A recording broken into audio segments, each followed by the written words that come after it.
As you can see, crews are still on the scene. This massive wildfire has had quite an impact. Some people are literally picking up the pieces of their homes and cabins that have burned down to the ground. I'm actually standing out here on East 4th Street. Just take a look at what's going on out here. It's kind of like pothole heaven. It appears that winter has already taken its toll on the streets. Law enforcement rated last place on earth, taking illegal drugs, money, other substances, documents, and a firearm. And as you can see, the door is still locked, and there's a sign that reads, "We will be closed till further notice." For the past week, crews have been showing up here at the harbor, making sure things are in tip-top shape. And this ship right over here behind me is just one of 7 that have been laid up all winter long. And right now, the station just consists of a sign and some dirt. But this is what it's going to look like, and it'll be equipped with 36 life jackets for infants to adults and some throwables. Political analysts say Congressman Chip Kravac is in a vulnerable position because the 8th District area is strongly Democratic. And here at Sarah's table, they're cooking up local favorites with fresh, organic, and sustainably raised meats and vegetables. A vice president or president hasn't been in Superior since 1929, so you can just imagine the excitement here today. The program does not just give people a chance to get their license back, but legally get behind the wheel while paying off those fines. It's hard to believe this is the case in mid-April, but businesses say with all the snow falling down, it's bringing in big profits. Today, Peterson Anderson florists expecting to fill more than 300 orders for flowers and roses. Psychologists say in order to beat stress, you should imagine positive thoughts and take deep breaths. Roads and cars aren't the only things taking a beating. Just check out this hotel, nearly swallowed by earth. According to reports, Anthony Jackson was first picked up here at the San Marco Apartments for being intoxicated and had been in 2 fights. He was then transported to the Duluth Detoxification Center where the scuffle began. It all started when a staff member asked for Jackson's jacket. Well, you're the heavy son of a man. You want me to throw it at you? Huh? Throw it at me, see what happens. Jackson and Officer Jopi began a tug of war for the coat. Not just because you got the leather gloves on. Oh! Stop. Oh! Dude!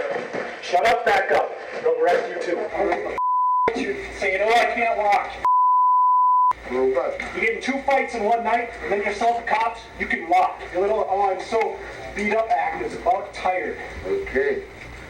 Okay. Okay. Jackson was then transported to the St. Louis County Jail. As you can see in this mugshot taken before the altercation, one of the punches split open an old wound. We, of course, feel that Officer Jopi acted appropriately and responsibly under the circumstances. But Jopi's 2-year run at the department has not been perfect. It is not the first time there's been complaints on the officer. He has 5 complaints, including withholding a suspect's location from his supervisor and other investigating officers. And Jackson has a criminal history of gross misdemeanors, including DWIs. We reached out to Jackson at his home, but was told by apartment staff that he was not seeing visitors at the time. The evidence of the case will be reviewed by a private prosecutor, and then they will determine whether charges will be filed. In Duluth, I'm Maya Holmes, KQDS Fox 21. Fire! Nearly 70 snipers from SWAT teams in Wisconsin and Minnesota competing in the 17th annual Superior Police Sniper Competition. These are some meat-eating, red meat-eating,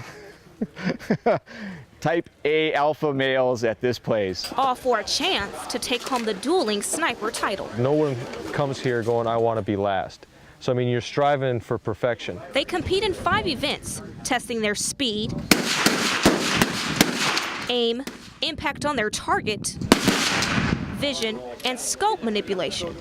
It's important for the snipers to test their skills, and with the competition, it adds a little bit of pressure. They get a minute to prep, set up, and get behind their rifles to release rounds into Osama bin Laden.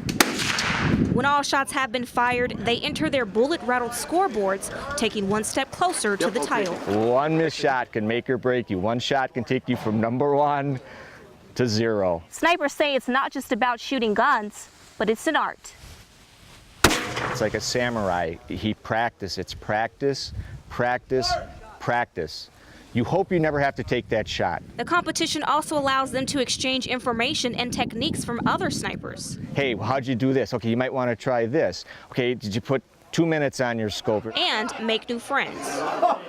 I've networked friends all up and down Wisconsin because of this competition. They leave with training, confidence, camaraderie, and of course, It's all about bragging rights, ladies, and it's all about bragging rights. That's all, I mean, it is really. with photojournalist Christian Thoraldson, I'm Maya Holmes, KQDS Fox 21. This was our home, 3-bedroom house, and that's it, family room, and it's gone. In the midst of the massive wildfire sweeping through northwest Wisconsin, burning down everything in its path, Julie and Jim Johnson were forced to evacuate their home of 25 years. They came and told me I had to leave the house, and so I grabbed everything I could and hopped in the car and went south, away from it. Hours later, they learned the home they raised their kids in and the garage where Jim kept his construction business had both been ravaged by the flames. Oh, just devastated.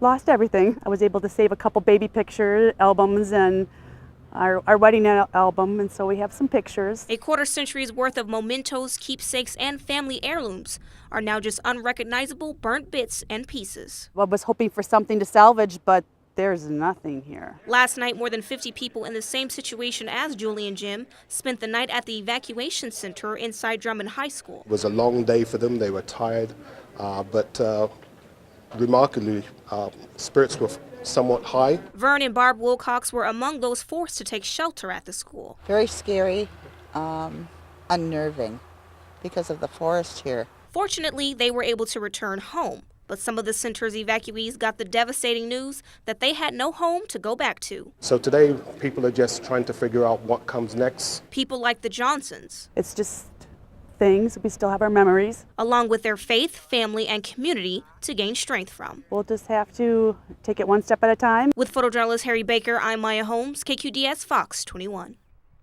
Hundreds of Obama supporters packed Superior Middle School to hear the president and vice president's vision to create an economy they say is built to last. Hello, Superior! Vice President Biden took to the stage, saying with so much at stake, President Obama has the plan and character to restore the country. Barack and I, from the beginning, are absolutely committed, and this is much in our gut as it is in our intellect. Biden says in the future, 2 million jobs will be available through community colleges. They will add 100,000 new teachers and create 1 million manufacturing jobs in the next 3 years. Companies are coming home, manufacturers are coming home, and we're going to give tax breaks to those who come home, not those who go abroad. Biden doesn't waste time calling out Mitt Romney on his malarkey.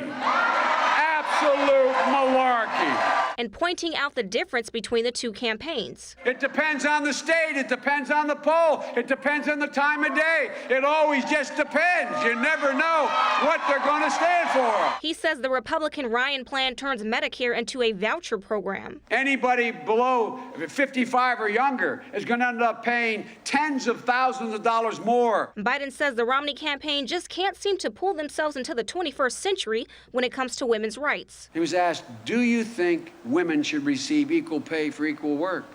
What did he talk about? He started talking about binders. Supporters say the speech helped clear their thoughts before Election Day. I thought it was very powerful. I really love Joe Biden. Biden will visit Colorado next, while President Obama holds a grassroots rally in Milwaukee. In Superior, I'm Maya Holmes, KQDS Fox 21.